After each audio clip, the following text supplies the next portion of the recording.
They're either processing the peptidoglycan so that it gets broken down. Name's Brandon Jutras. I'm an assistant professor in the Department of Biochemistry here at Virginia Tech, and I'm also affiliated with the Freyland Life Sciences Institute in the Molecular and Cellular Biology program. One cell and they have two? Well, that's two.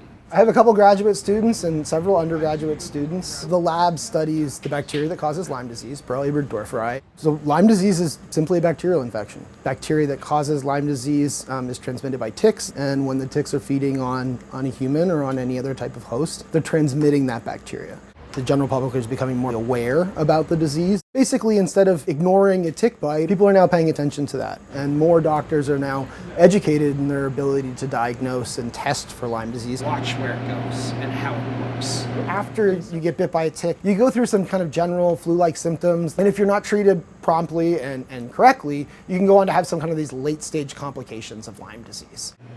So Lyme arthritis is one of those. We've been very interested in this molecule that the bacteria, and virtually all bacteria have. It's called peptidoglycan. So it's a component of the bacterial cell wall. It's just a big molecular bag, and it just protects the inside contents of the bacteria. We think that our most recent work has found that this bacterial molecule, peptidoglycan, is basically causing an inappropriate inflammatory response that is really driving Lyme arthritis. And so patients that have Lyme arthritis, we can actually detect that molecule, and specifically in their synovial fluid, so in their knee joints. If we can prevent, say, DNA replication from happening, well, then we would kill the bacteria. So Roman Dazarski. And since these processes are specific to the bacteria that cause Lyme disease, that then becomes a novel way to treat the disease.